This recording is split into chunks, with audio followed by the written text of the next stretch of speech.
Hello, dear students. So today we're going to talk about another topic, which is unique value proposition. In short, the UVP. Now, this is also a part of the social marketing syllabus, right? So moving on to the concept of UVP.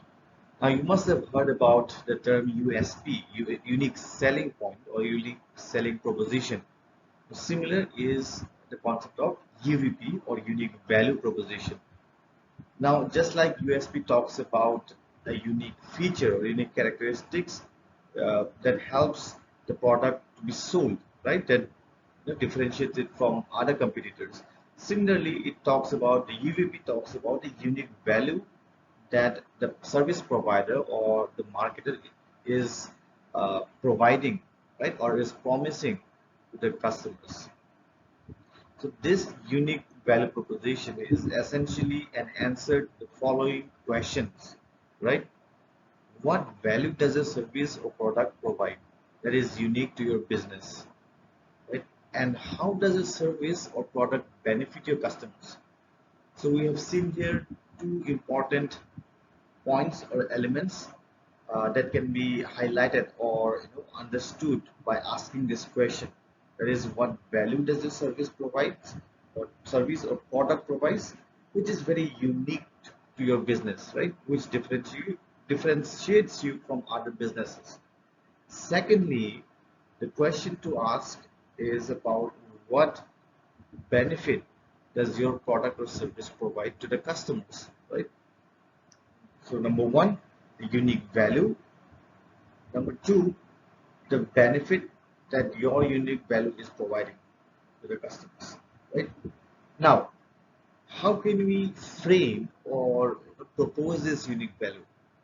So this value proposition is nothing but a clear statement which offers the, a particular set of things. Now, what are these elements, what are these factors that this value proposition offers? Number one, like I've already discussed, it's about the uniqueness or differentiation, right? Now, through the unique value proposition statement, like I said, this is basically a clear statement, right? So, what does it state? It states or it tells the ideal customer why they should buy from you and not from your competitors, right? Not from the rest of the competition. Number two, the quantified value means what specific benefits can your product or service deliver, right? So the benefits that you're providing, you're promising to your customers should be quantifiable, should be measurable, right? This is what it means by quantified value, right? So the next important element is about the relevancy. So it's not just about the uniqueness, it's not only about the value that you're providing, but you must also be careful that your product, that your value, right, is relevant to your target audience, right? So you cannot just offer any product or any service to any random customer, right? So you must be very careful. You must consider relevance of your product, of your message, or your idea in terms of social marketing to a very relevant set of customers, right? Okay. Now, the value proposition that you're offering, it is basically the first thing that your visitors should see on your homepage if they are visiting a website, let's say your company's website, right? It should be very first thing that the customers can look at, but it should be also visible at all major entry points to the site, right? And here we're trying to give an example of an online platform, right? Suppose if you visit a company's website, right? As soon as you enter the portal, it should be something which you can see at the very beginning or at the homepage itself. But not only that, it should be also visible at all the major entry points wherever you go to. Right? Another important thing that unique value proposition uh, focuses on is the use of right language. Now, by the right language, what you mean is that language that the customer uses and understands, right? It is informed by customer research and buyer intelligence. So there should be a thorough research and understanding of the customers, your target audience's background. This what background, cultural and socio-economic background they come from, right? What is the ethnicity? What language do they use? What language they are most comfortable in? What languages do they understand? Right? All this should be considered because as long as you do not use the appropriate language that they understand, no matter how unique your value is, no matter how much benefit you provide, they're not going to understand it and they're not going to grab it, right? And hence, you'll be out of the game, right? Okay. Now let us see what this value proposition is not. We have seen what is value proposition, what are the factors and elements involved in making or framing a value proposition, but let us see what it is not, or what things can we misunderstand or replace or sometimes misuse this way value proposition, right? So value proposition, first of all, it's not a slogan or a catchphrase, right? Like I said, value proposition is a clear statement. So the statement that you frame or that you write in a value proposition, unique value proposition, should be very clearly understood. So a catchphrase or a slogan wouldn't do the work, right? Now let us see an example here that some brands use as a catchphrase or as a slogan. For example, in terms of L'Oreal, they say because we're worth it. Now this is not actually a value proposition, this is just a catchphrase or a slogan that they use in order to attract the customers, right? L'Oreal because you're worth it. Nike, just do it. So these are like catchphrases or positioning statements. But positioning statement is something different which we'll talk about in coming sessions. But today, now of course, positioning strategies or positioning statement is somewhat related, right, to the unique value proposition. But this is a different topic. So we'll talk about it in a coming video presentation. Now, another example we can see that it is not also a positioning statement, right? Value proposition is not also a positioning statement. Like I said, it is somewhat different from positioning. Now, let's say for example, America's #1 bandage brand heals the wound fast, heals the hurt faster, right? So this is the positioning statement that the bandage brand uses in America, right? One of the bandage brands in America, they use this particular positioning statement: heals the wounds fast, heals the hurt faster. Now, even though this is somewhat attractive and give us a sort of a vague idea of what this bandage is about or what this product is about, it is still not very clear, right, about the uniqueness and about the benefits, specific benefits, and how relevant it is to them, right? So a positioning statement is just a subset of value proposition, but it is not the same thing. So there is a very slight difference between the two. Positioning statements can be used as a part or as a subset of value proposition, right? In order to maybe attract the customers, but as a whole, the value proposition should be more clearer than this, right? Okay. We'll try to understand it even deeper in the coming slides. So let us see how can we write or frame a value proposition. So like I said, it's nothing but just a clear statement. So it is usually a block of text which can be represented by a headline, a sub-headline, or even in a paragraph below it, right? A paragraph of text, and you can even make it effective with the help of visuals using photos, any image, logos, graphics to make it better understood, right? So there is not actually a very definite way or a method, prescribed method to write a value proposition, to frame it. But the marketers can be creative with it. Right? They can be innovative and creative while framing this value proposition, as long as they are very clear in expressing the message. Right? Now, like I said, it can be expressed in a headline first. Right? So the headline would represent the end benefit that you're offering in one short sentence. So the headline shouldn't be too long, right? And it should mention the product or the customer, and it also should make an attention, uh, also should grab the attention of the customers, right? So this is what the headline should contain. Okay? It should not be too long. It should be crisp, precise, in one short sentence, right? Okay. Following which you can give a sub headline or just a 2 to 3 sentence paragraph, right?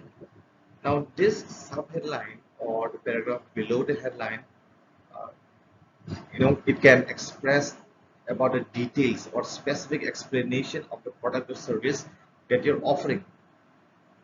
For example, what you do, what product or service you're offering, for whom you're offering, and why is it useful.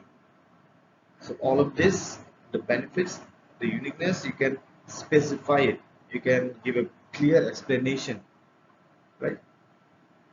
The headline will give you an idea of what the product is about, right?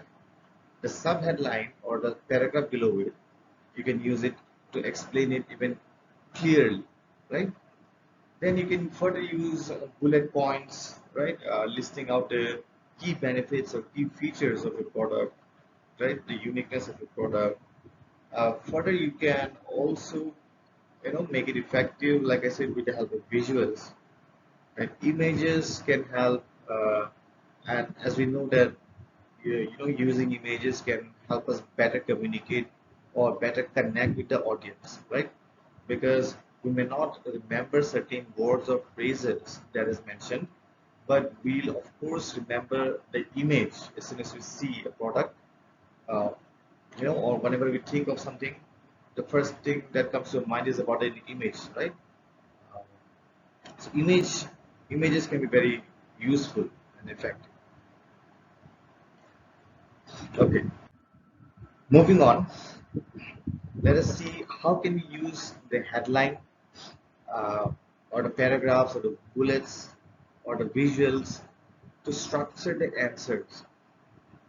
So in the first step, we must express the uniqueness about our product or brand, right?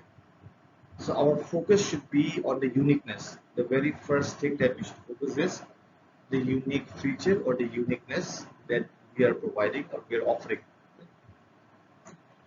And here we need to address the questions such as what sets our product or brand apart.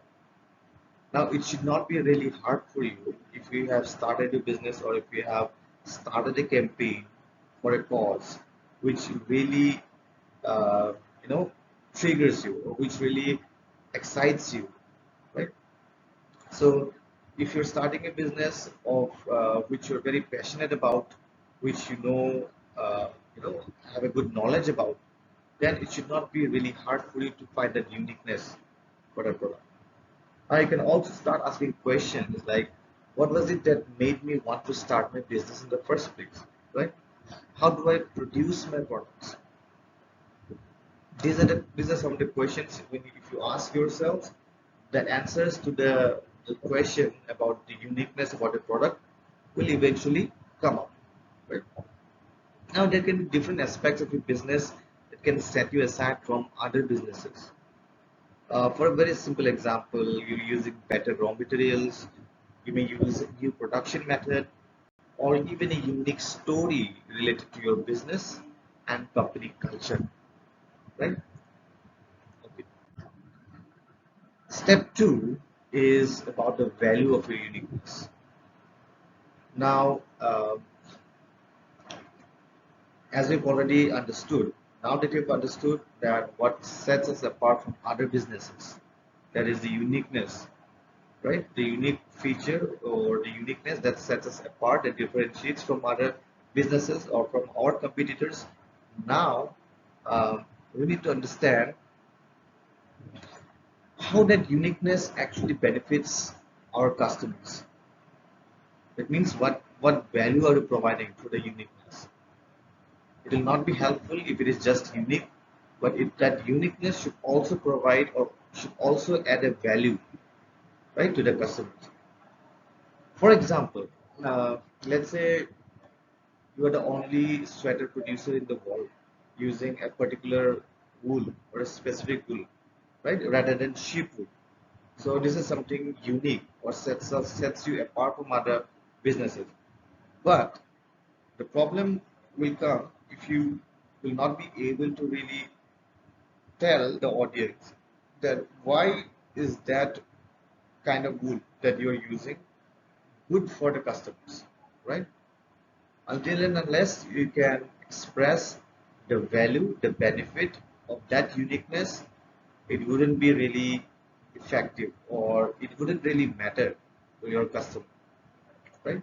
So this is the second aspect or second step that you must consider. Last stage is about making sure that your proposition is very clear and it conveys your message, right? So offering uniqueness and best value alone will mean nothing if it can't be understood by your customers in a few seconds, right? Meaning, let's say in an online platform, as soon as they enter your website, as soon as they see the home page and the proposition you're offering, they should catch it immediately. They should understand immediately that whatever you are offering is useful to them, right? It should be very clearly understood, right? And it should be happening in a matter of few seconds, right? So the final step of the process is making sure your proposition itself is written very clearly in the right language, right, in an appropriate manner, and conveys the message of your value, right? And it will be only understood by them if it is relevant by them. They'll only purchase it, they'll only be influenced or persuaded if that product, that idea, or that message, the value of the uniqueness that they're providing is relevant to them. That is, it is something which they require, right? Or it is something which can solve their problems, correct? Okay. So here are some examples of UVP which we can figure out, right? And this will perhaps give us a better understanding. So let us see. The product or the service is here is mentioned as coastal mine, right? Coastal mine. So here it explains if you are a homeowner in coastal mine who wants a gorgeous lawn without chemicals, coastal landscaping offers lawn care and landscape using environmentally safe practices. So it's a very simple example of value proposition. Here it's just a statement, value proposition statement, right, which is a very clear message to its customers. So this organization, or let's say this brand or this company, it states that if you're a homemaker in this particular region who wants a gorgeous lawn without chemicals, coastal landscaping offers lawn care and landscape using environmentally safe practices. So the message is very clear. Now they could have made it more effective using further bullet points or further images or let's say some sort of pictures or logos, etc. Right? So this is just a simple example of a value proposition statement. Another example, let's look at this social sales. Right? Now it states that social sales offers social media marketing and coaching that helps small business owner build awareness and generate leads to grow their business, right? So this again here, the message is very clear: what they do, what are they offering, what benefit will the customers be getting, right? Further examples, let us have a look at it. So this is campaign monitor, right?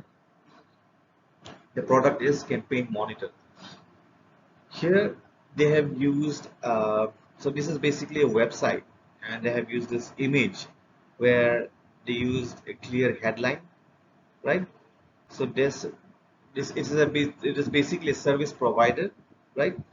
Now what it does is it creates stunning emails. This is the headline. Now from the headline itself, though it's very short and crisp, you can understand it's a service provider, helping us to create stunning emails. People working in offices and many organizations who find it difficult to formulate a very structured email. This is what will help you, right? But further, it has added another subline, right, below the headline. It has added another sentence below it to explain better, right? So what can we see here? It is very clear what it does, right? In what it offers. It has a specific lead paragraph, lead headline, and a lead paragraph, and it also shows relevant images that support text-based claims, right? You can see the images here. So along with the emails, you can also add some images, make it attractive. You can basically make it stunning, right? So there's relevant images to it. Further, you can add boosters as your features, right? Now, what are these boosters? It is something which you can add in a value proposition in order to set your proposition apart from other competitors, right? For example, it can be instant sign up, no credit card required, etc. Right? This can be boosters. Okay, let us look at another example. This is Evernote, right? It's basically a service, online service. So here the headline says your notes organized, effortless. So I hope this is very pretty much clear by the headline itself, that it helps us in creating notes, writing notes, keeping it organized, and it's very simple, right? It further explains, right, the benefits, or let's say its specific features.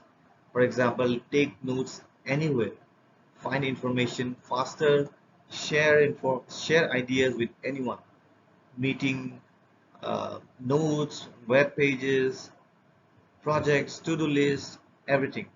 So all of these features, all of these functions, you can put it together in one platform. So this is how it helps, right? So it is a very clear explanation of what it is for. That is to make your notes. The benefit it provides is it is very organized, that you can easily find it, easily access it, and it's easily understandable, right? And why it is so great? Because it is effortless. It is very user friendly. It is effortless. Everything, you can find the information here. You can browse instantly here, right? So here it also offers key benefits in the sub headline, right? And the image also is relevant. This is probably an image of the website or the app, the features of the app, right? Uh, let us look at one more example. This is a mobile security app, right? Anti-theft app for mobiles. So here you can see a clear headline: Mobile Security Hub, Anti-Theft. This is the headline, and further they have added a sub-headline or some paragraph below it. Then there are boosters such as Get Brain Now, maybe instant sign up option. They have also added a relevant image. This is probably an image saying this phone was stolen, but I got it back. Probably a feedback or review from one of the customers who have used their product, right?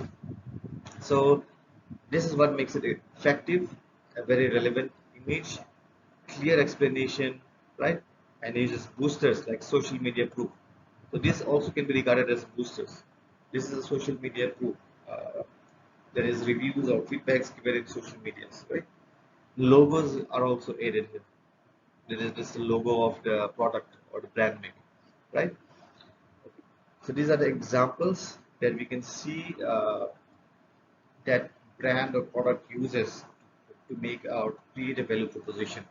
So it's not only about a statement. You can boost it up. You can make it more effective using images and other visuals, right? Pictures, colors, font sizes. You can play with it as long as your message is clear. So what makes a good value proposition? We have seen the basics. We have seen the important elements or factors that is required to make a value proposition. But what makes it more effective is the clarity. As simple as that. As long as you're very clear with it, very easy to understand, you're good to go with a value proposition. This is why we avoid using the complex words such as use of jargons or use of slogans or catchphrases, use of hype type words like for the first time ever you might have seen many marketing campaigns using such phrases like first time ever in the history and never ever the best in its segment. So these are some of the hyped up words, or let's say some slogans or catchphrases that many brands use, but those are not the value proposition, right? But those, like I said, there's a positioning statement, which is a subset of value proposition. So regarding positioning statement and positioning strategies, we'll have a look at it in the next videos. So the important fact is the clarity, easy to understand, and it must, the statement, your value proposition statement must explain the following questions. That is, what is it for? I mean, what is it? That is the product or your idea, for whom it is prepared, and how is it useful, right? I should communicate the concrete results a customer will get from purchasing and using your products or services, right? It also says how it's different or better than the competitors offer. We've already discussed about that. See, here are some examples of some hyped up phrases like never seen before, amazing miracle product, right? Number one, the best. So these are some of the uh, phrases or words that we should avoid. Then there are jargon such as value added interactions. There are phrases or words which the common people wouldn't really understand if they see it. Okay, so like I've talked about the boosters, here are some of the boosters that you can use, right?